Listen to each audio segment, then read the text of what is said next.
great future. We're talking real money. Money and investing both boil down to one pretty simple thing. Consumers. Consumers are the ultimate drivers of most of the economy. Sure, there are a few things in which consumers are not immediately involved. Defense spending. Not many of us go out and buy tanks or Stinger missiles. I'm more into planes, as you know. So yeah, but yours are all plastic. They won't fly very far. And they won't do well in combat either. Consumer spending really does drive economic growth, and economic growth drives the values of many, if not most, investments.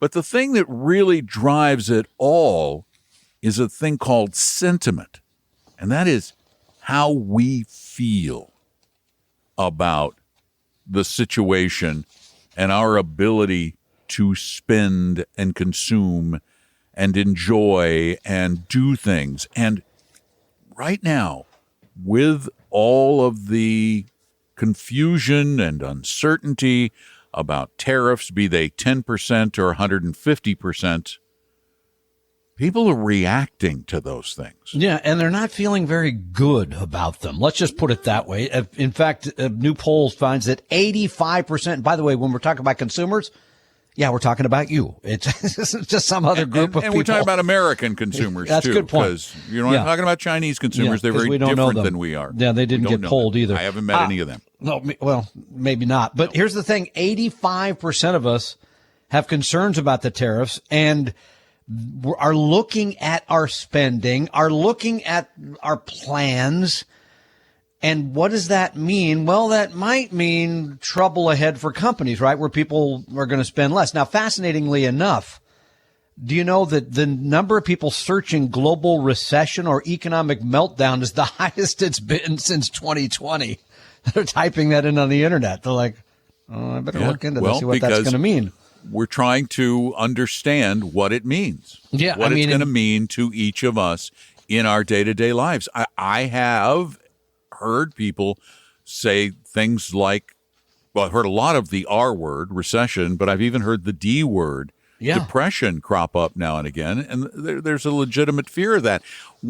And that can become a self-fulfilling prophecy. That's the point. Consumers react to those feelings of uncertainty or that fear about the future. Yeah, and in fact, the people that trade, the people that are buying and selling stocks, you're hearing more now about them, like watching the number of ships that are coming into Long Beach and how much shopping's going on at Walmart, and starting to really analyze, getting down to the nitty-gritty to see what this is all going to mean. Well, and you can look back at the past to get an idea. During the trade battle we had in 2018, 2019 between us and China, Walmart and Target both reported dramatically different buying patterns on the part of their consumers because they track everything. And they found that we would buy essential goods, but we wouldn't buy luxury goods or non-essential items, electronics, appliances, that kind of stuff. We bought food, we bought medicines, and we looked for, and we would buy things that were on sale. If they weren't on sale, we weren't buying them. Yeah. So, accepting all of that, and sentiment, by the way, what did they say? It's down like 30% since December. That's pretty steep. That's a pretty big decline in how people see the future. The question then becomes, what should you do about it with your money? I really think there's only one thing. Because we're not going to tell you to sell stocks and buy bonds. We're not going to tell you to go buy gold. We're not going to tell you to time the market or do any of those things. But here's something I think you probably should do, no matter what age you are. You should probably have a healthy amount set aside in a thing called emergency savings, right? Mm-hmm. This is the money set aside. It's not invested in stocks or bonds. It's in, could be high yield savings, could be money market, but it's available should something go wrong and you need cash. And let me just add, we are not fans of any kind of market timing, but this may be a good thing to start saving into. Not really selling anything and buying into emergency savings, but those emergency savings, if you increase them by adding more money, you can make yourself feel more secure. Tom and Don are talking real money. Do you suffer from financial flinch reflex? Hi, I'm Don McDonald, and financial flinch reflex, or FFR, is a widespread condition triggered by watching too much financial news and not having a solid retirement plan. Common symptoms include doom scrolling, yelling at your portfolio, and considering gold bars, crypto, or your brother-in-law's startup. Markets don't cause panic. Not having a plan for them does. The best treatment? A real financial plan, one that's based on your life, not the latest headlines. And yes, we're talking to you, future retiree. Start your financial calming regimen today with a free, no-pressure meeting with an Appella advisor at TalkingRealMoney.com or call 800-386-3004. That's TalkingRealMoney.com, because a plan is the antidote to panic. Side effects of planning may include peace of mind, smarter investing, and fewer late-night CNBC binges. Please plan responsibly. Appella is an SEC-registered investment advisor. See AppellaWealth.com or the firm's Form ADV for more details. Your guides to a really great financial future. Tom and Don are talking real money. Our phone number is 855-935-TALK, 855-935-8255 every Saturday, noon to 2 Pacific time, 3 to 5 Eastern. Call us then. You notice that if you listen to the last hour or the last podcast, you notice the calls came in from all over the country. That's because we have podcast listeners all over the country. But we're live in Seattle on Saturdays, so give us a call, 855-935-TALK, 855-935-8255. I'm Don McDonald, along with Tom Cock, and we're talking about how we might react to tariffs and how we have been reacting to tariffs. It's been only a few months since we've really had all this tariff uncertainty. But let me give you a couple of examples. One, on May 3rd, there's supposed to be a 25% tariff on fully assembled automobiles scheduled for May 3rd. In the past month, well, actually in March 2025, motor vehicle sales and motor vehicle parts sales grew 8.8% year over year as people are stockpiling automobiles and automobile parts. That's fascinating to me. Now, I'm not in the market for either, so I don't really need to stock. Like when you say parts, though, what, like oil change kits or something? I mean, I don't understand what that means. Like alternators or tires. Where are most tires made? Overseas. So do you have 4 extra sitting in your garage now? I don't stock up on things. And by the way, one of the things, 70% of U.S. adults believe that tariffs are going to lead to higher prices on essentials, and 26% of Americans are now, just this year, engaging in stockpiling behavior. So we're going to do the toilet paper thing like we did in the spring of 2020? Food and household items. Now, Okay. I want to put everyone's mind at ease on the toilet paper thing. Oh, okay. Okay, good. Because please. we're already seeing a shift to domestic products that people they're not buying imported, they're buying more domestic. Stick with the 2-ply, are we? 99% of toilet paper is made in the United States of America. So the prices there will not be affected. So wipe those stress beads off your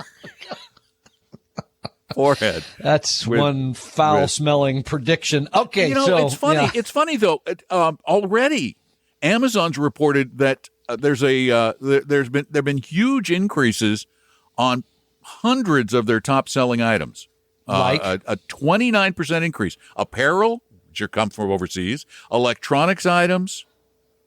The kinds of things that are built in China or Vietnam or wherever. Maybe this is all a ploy to get the economy going a little faster, get people opening up their checkbooks more to spend money, Wait a minute. right? If the price goes up, don't people spend less? What school of economics did you go to? Not a good one, apparently. Apparently, it wasn't the best. Or I wasn't paying attention that day. So are you? Yeah. All right. Yeah. Fair enough. You didn't go to Wharton.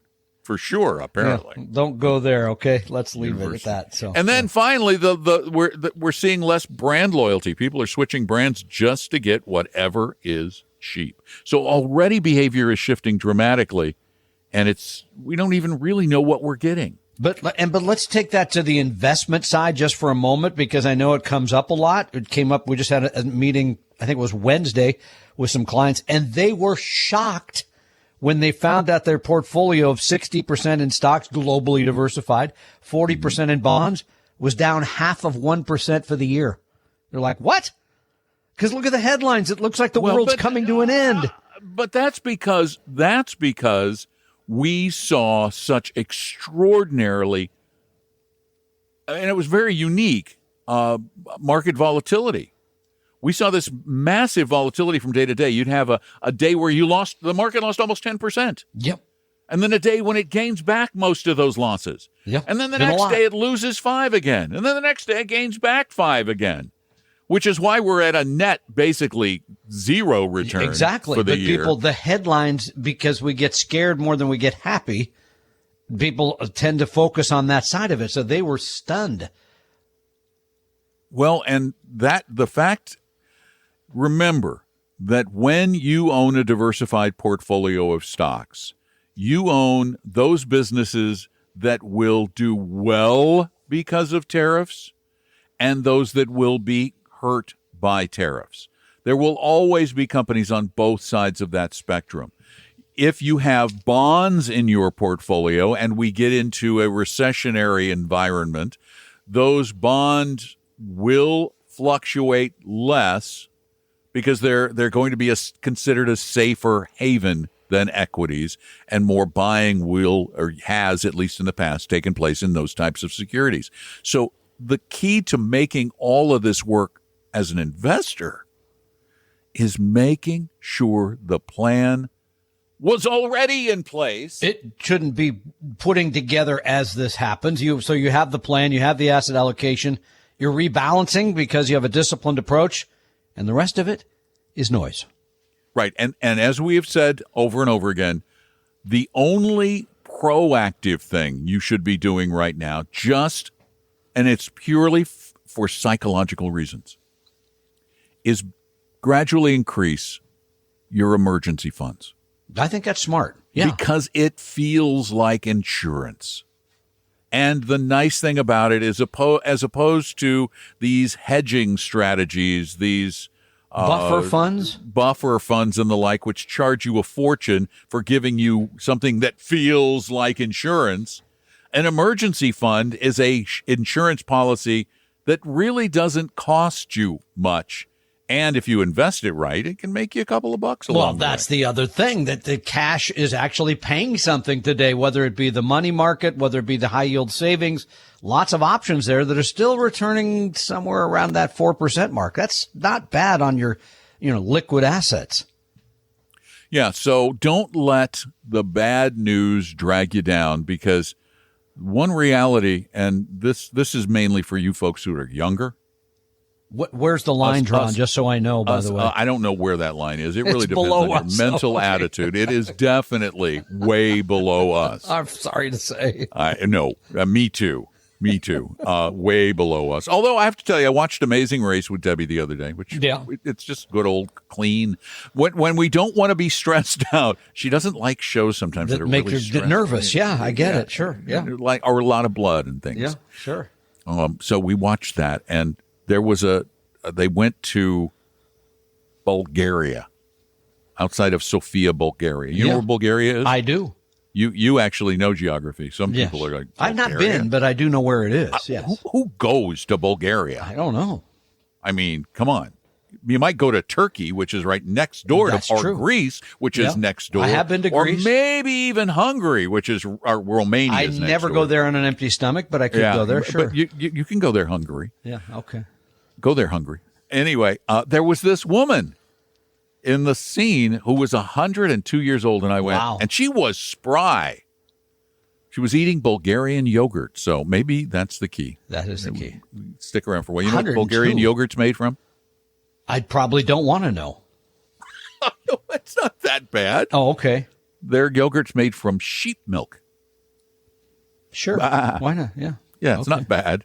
Yeah. Goat milk, sheep milk, what the heck? Yeah, why not? Sure. 102 though, that's a lot of birthdays. 102.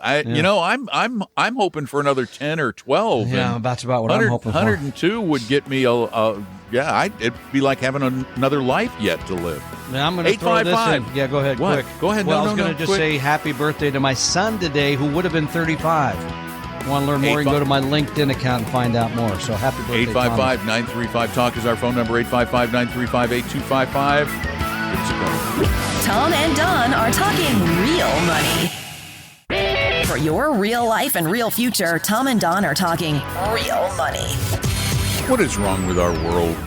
I got a news update in my email account from one of the papers I subscribe to. Listen to the headline. Well, this is a synopsis of it. Pope Francis funeral and where Shadur Sanders landed. Shouldn't it be the other way around? Pope funeral and Shadur. Where did the Pope end up landing? Anyway, why do Sanders is. I mean, I enjoy watching football, but I just Yeah. don't care where Shadur Sanders landed or And any other By NFL. the way, for those of you hanging player. on that, he landed with the Cleveland Browns. So don't they already have a quarterback that's kind of controversial? They got 6 or 7 now. God. They're just trying to figure. They're going to play musical quarterback chairs. They just play You a get little first bit. down. I'll take second. Cleveland fight song and a bunch of cheers. 855-935-TALK is our phone number. Let's go down to the great state of Texas. And Jim, welcome to the program. Hey guys, enjoy your show. Been listening for some time.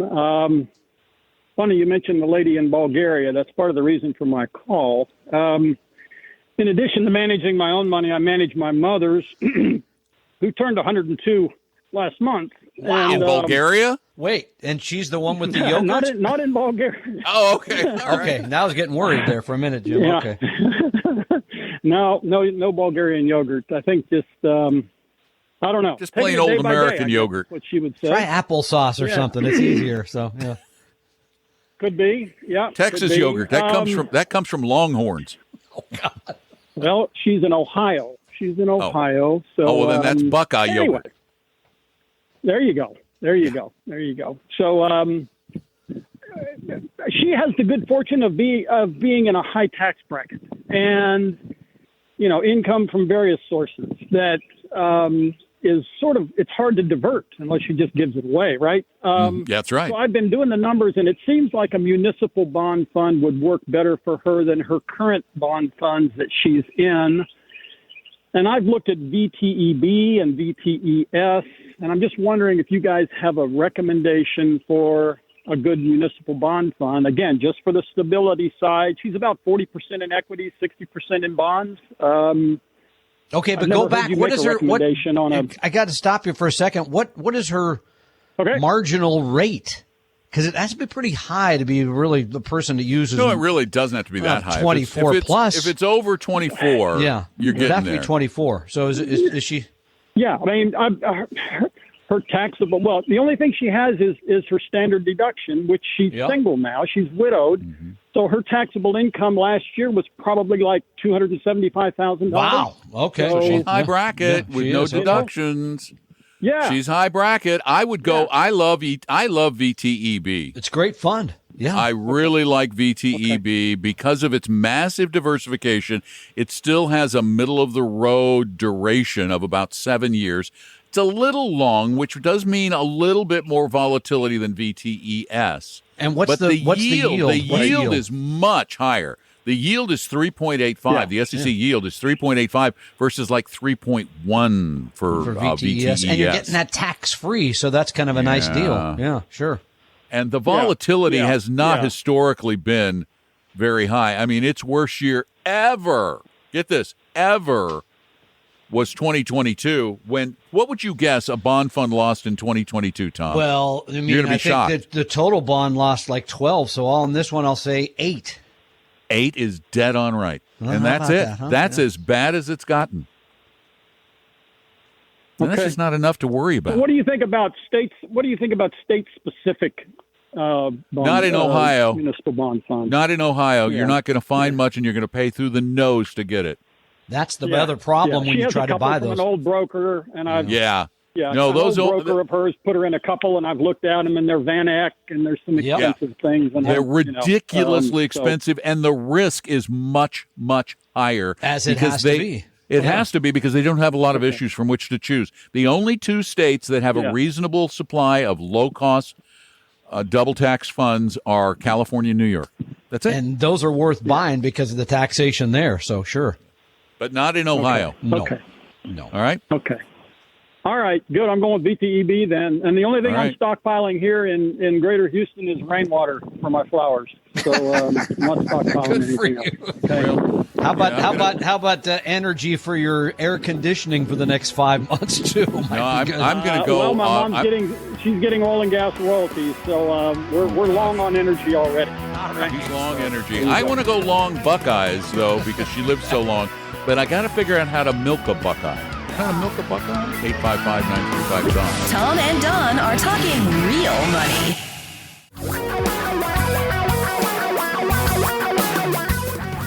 Reality radio for a really great future. We're talking real money. Stay tuned for an important health announcement from Talking Real Money. Do not eat Buckeyes. They are poisonous. Do not milk a Buckeye. Do not chew a Buckeye. However, if you want to keep one in your pocket, that could be why Jim's mom has lived so long. Or is She it just probably has a Buckeye in her pocket. No, in old country, the belief is that if you keep a Buckeye in your pocket, yeah? it wards off rheumatism or arthritis. It cures headaches, or you can rub it to your forehead. If you have one in your pocket, too, not only will you not get rheumatism, you will not be bitten by snake. No snake bite. And it will give you energy, prosperity, and good luck and long health. The power of the Buckeye. Yeah. I'm just thinking of all the other things I could put in my pocket that might do the same. So I'm going to leave it It's not. You're not going to go get a Buckeye, huh? I guess not. Oh, and the other thing Buckeyes can do, I read online during the break, was that if you drill a little hole in them and string them together into a necklace, they can make you very rich at Ohio Stadium if you stand outside selling them. Isn't that what they put on the back of their helmets at The Ohio State Buckeyes. University? Yeah, they put little sticky buck. But I'm talking about just sell real ones. I mean, they're in the fields. 855-935-TALK is our phone number. Let's go to Auburn, Washington now. And Steve, it's your turn. Welcome to the show. Hi, thank you. Hey, I appreciate you guys' podcasts and your common sense help, and especially facts about I appreciate Buckeyes. You putting everybody's. Yeah, I appreciate your comment. I appreciate putting everybody's mind at ease about toilet paper also. So hopefully you don't have any runs on that. No runs on the toilet paper? Okay. That sounds like one of exactly. Tom's bad That's a jokes, but Tom okay. joke. All right. Fair enough. All right, go ahead. Hey, my question is regarding doing rollovers from traditional to Roth IRAs. And so I retired about 3 years ago, and in that time, I've gone up to the 22% marginal tax rate, no higher, and rolling over. We've been able to pay the taxes out of our taxable accounts. And that comes to my question. So we are now planning, because of family, to relocate from Washington with no income tax to Montana in the next year or two. And so I was wondering, would it be advisable for us to do a rollover up to the top of the 24% tax rate? But that would require taking money out of the IRA to pay those taxes, which my understanding from listening to you guys in the past, that's not your preference. But I didn't know if this would be an exception because our income taxes will go up 6%. And Oh, wait. We want to make sure we get the terminology. More than 6. They're going to go up to 6.75 in Montana. And when you say roll, what we wanted, the terminology we'd prefer to use would be conversion, because you're converting pre-tax money to post-tax money. That's what you're talking about here. And and how old are you? Yes. I'm 63. So you have 10 years until you have to start taking that out. So you have a long time until you're going to be required to move the money. Right. I personally, it's so hard. I mean, because you're going to have 10 years of growth of the tax-free, et cetera, et cetera. So there's all that.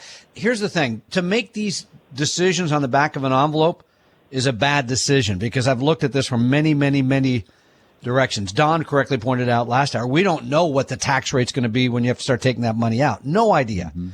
I personally would never want to pay the money out of the Never. money that I've already paid the tax. No. It just doesn't make sense to me. It not only does it cost you the taxes, but it takes away all of that future growth. And that tax advantage growth. And the other thing is, and yeah, I don't know if you thought about this, but did anybody tell you it's flipping cold there? Yeah.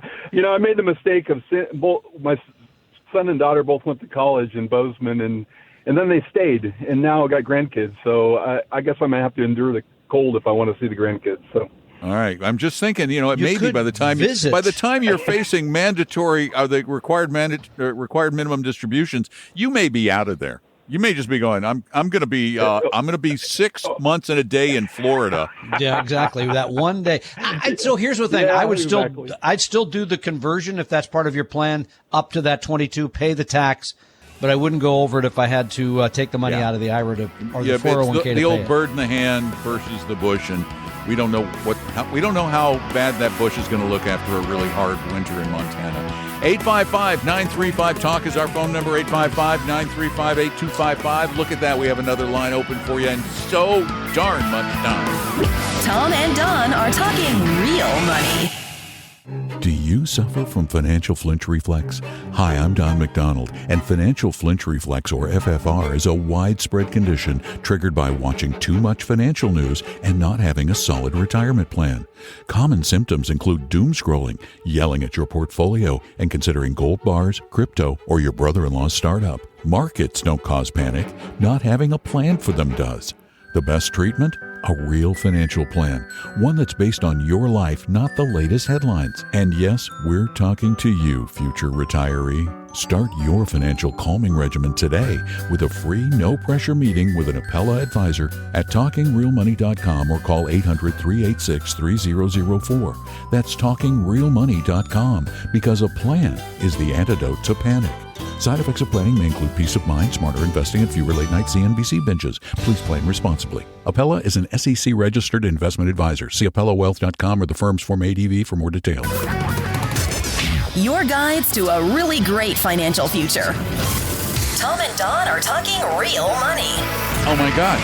Tax rates just fluctuate like that. That's why it's so hard to pin them down. Turns out 6.75 was the 2024 max rate in Montana. Yeah. 2025, it's 5.9. 2026, it's 5.65. They're cutting 2027, it's 5.4. So, but he's going to be paying that on top of the 22. So then you're looking at this is the other part. Giving away a third of your money to make that move. I don't know that that's a good idea. Well, no. Really He's talking about giving away only 22% now. Well, no, but to you got avoid before he moves to Montana. Correct. Right, before he moves to Montana. Yeah. And I'm just saying, before you get to the RMD, he's going to be in Arizona or Florida part of the year. So, and this is the thing, though, about the Roth conversion. I personally see it many times. I think it's overused. It's simplified, and it's like, this is going to be so simple. I'm going to have all this money in post-tax. Yeah, but you're breaking that old rule that the CPAs always used to say, and that is pay no tax before it's time. So it ain't that simple.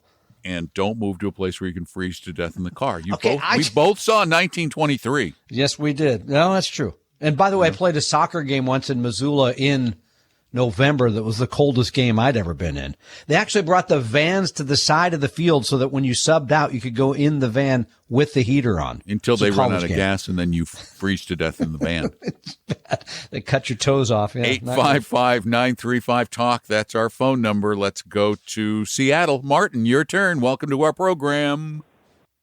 Hi, I love you guys' show. Just wanted to ask a quick question on your opinion on those fixed index annuities. I went to one of those dinner things and just want to see what your take is on those.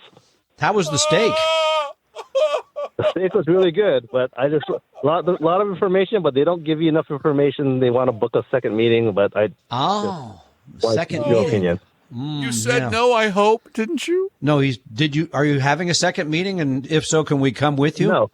Oh, yeah. Okay. No, I did not book a second meeting, but I did some research online, but I wanted to know what your take is on those. Well, I got to tell you, the last one of those I went to, I nearly got thrown out. Because I nearly got thrown out and probably divorced.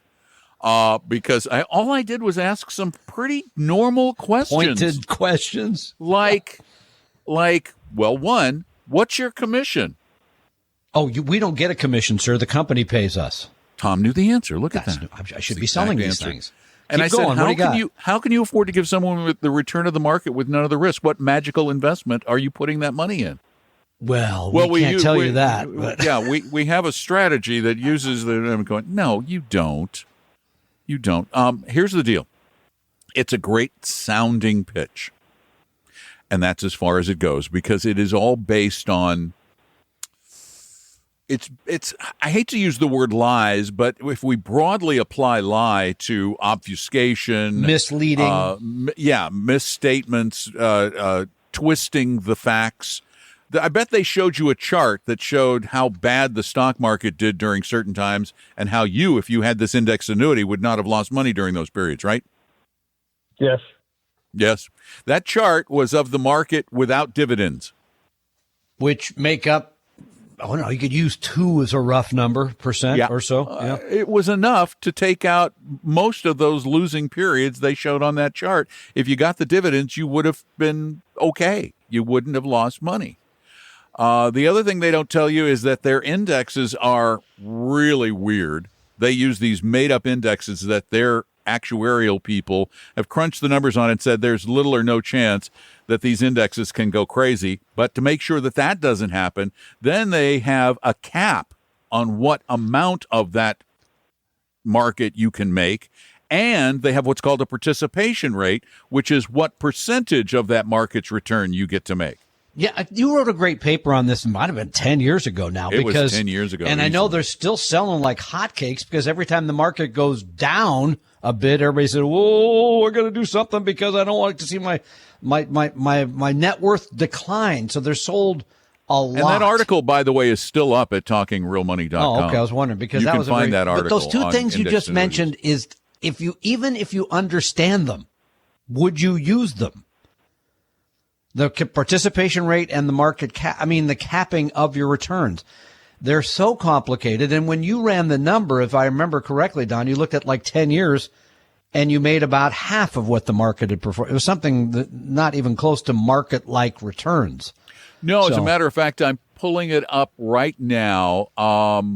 The average return for indexed annuities between 2007 and 2012, that's the data I have right here, was 3.27%. Does that sound like the return of the market? That sounds like more like a third of it. Yeah. So, it's misleading. You're right.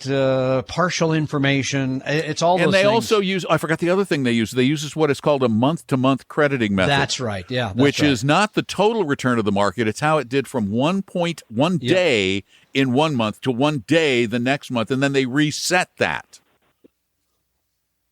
So it's all a big gimmick. We don't believe in magic, and especially magic when it comes to money. And yet, you know what the commissions can be? Speaking of magic. 10%. Think how incentivized the person sitting across from the table from you is to get you to sign that because, wow, that could, on a $100,000 annuity, figure that's $10K for an afternoon of work. That's pretty good payout. Does that answer your questions? Thank you for your time. Appreciate it. You are very welcome. In other words, we hate them. The average commissions, by the way, there are low commission indexed annuities. The lowest we could find is 3%. The typical is 7, 8, 9, and there have been some at 10. And the surrender charges, we saw one. Didn't we see a surrender charge once that was like 12%? Yeah, I think we saw 12 at one point. A long time ago. But I truly just hate these products, and I really, therefore, have to despise the people who sell them because they are a bunch of liars. Either they're stupid or they're crooked. They got to be one or the other. Or they don't understand the product any better than the people. Then they're stupid. Or they're just because dumb. they told me they're okay. Can I say dumb? They're too Didn't dumb you to used look. to sell mutual funds with an 8% load on them or something? And I like was that? a dumb bunny. I will tell you, I was stupid for selling I'm picking those. on you because you mentioned it on the podcast recently. I will totally admit that I was an idiot for not understanding what the market was doing. I was doing what my firm. I was in my 20s. Okay, that's how many of you were what did you do? You stupid started to in say your there 20s? and you stopped. I was doing what my company told me to do, and this is what they're going to say. Yeah. This is the product they gave me. It's a good product. I know it's been researched. No, it's it not. works. So it's not. It hasn't been researched, and it doesn't work because you're an idiot. You didn't look anyway. You didn't. You got to. Salespeople have a responsibility to investigate their products. I failed at that responsibility when I worked for Dean Witter. Yeah. I failed. And I knew I failed. I quit my job. I was with another firm, Betcher and Company, which was bought by Kemper or somebody. I quit my job with Betcher, where I was making six figures, to go work at a radio station for literally $500 a month. How'd that do with your marriage, by the way? Honey, I got a new job. Shortly thereafter. I've got a new job. What? Yeah. Yeah, well, it's a little less, but I had to sell ads to trade for groceries. God. I did. It was a terrible little grocery store, but hey, I got to eat. 855-935-TALK every Saturday. Tom and Don are talking real money. For your real life and real future, Tom and Don are talking real money. After further review, the play on anyway, I found there are really complex fixed indexed annuities, equity indexed annuities, with commissions up to 15%. Yeah, we're in the right industry, just the wrong part of it. That's all. 855-935-TALK is our number every Saturday, noon to 2 Pacific time. Jim, thanks for calling. Welcome to the show. Oh, hi. Thanks for taking my call. I do appreciate your honesty and your truthfulness about what can be done without using all these aggressive growth funds. So here's my question to you. I have about probably $1 million in my retirement funds that are with those, what do they call it, Fidelity Target Funds? Target date funds? 30, Yeah. 30. Yep, sure. Yeah. I have probably half of it in those and half of it in what they call their institutional index. Okay. And which index? But I parked about, I forget what it's called. It's like the institutional index 500. Yeah, so that's the S&P 500. Okay. Yep. Right. Yeah. So I got half and half. I haven't done anything in the last few months. I wish I had listened to your advice in January when you said rebalance it when it was high. I didn't do it. So I've got 240 or so parked right now for retirement funds. And I'm trying to figure out whether I should be putting that into the market now or just waiting. So, well, here's the thing. Okay, but you're on step 95 when you should be on step 1. Step 1 would say you write the plan, you figure out your income, how much of this money that you've saved you're going to need, what rate of return do you need on that money. Then you move on to the asset allocation, how much in stocks, how much in bonds, how diversified, all those other things. But until you have that plan, you just don't know what happens to that $200,000. Yeah, so you always have to have a plan. But here's the reality. If you leave it in the account and you wait, what are you waiting for? There will be no bell ring or horn toot. Or no one is going to announce, no white smoke up the chimney that's going to say, now's the time to invest.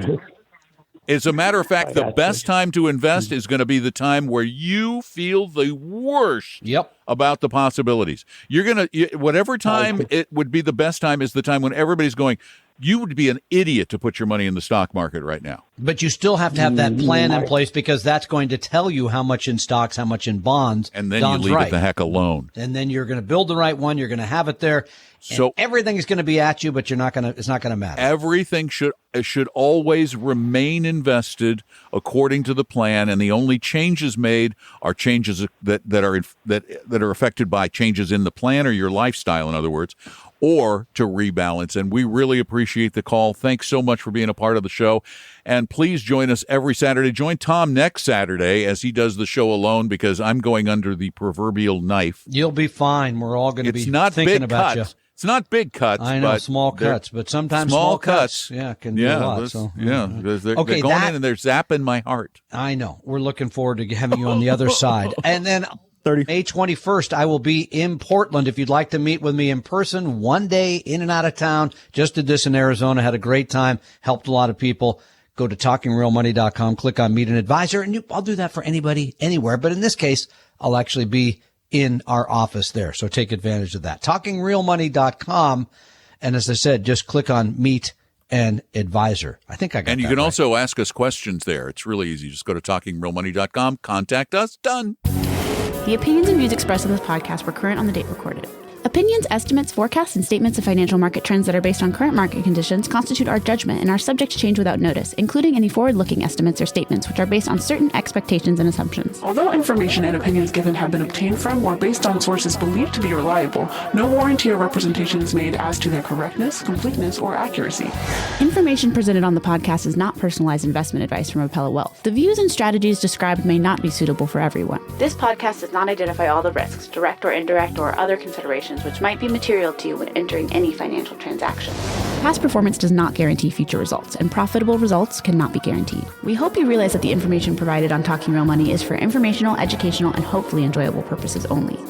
The podcast is not trying to get you to buy or sell any financial products or securities. Instead, the program is provided as a public service by Appella Wealth, a fee-only registered investment advisor. Please see Appella Wealth's ADV Part 2A on our website for information regarding Appella's fees and services. Appella Capital, LLC, DBA Appella Wealth, is an investment advisory firm registered with the Securities and Exchange Commission. The firm only transacts business in the states where it is properly registered or excluded or exempt from registration requirements. Registration with the SEC or any state securities authority does not imply a certain level of skill or training. Appella does not provide tax or legal advice, and nothing either stated or implied here should be inferred as providing such advice. Thanks for listening, and please visit TalkingRealMoney.com for more information and important disclosure related to performance of any specific index or fund quoted in this podcast. I think I need a nap.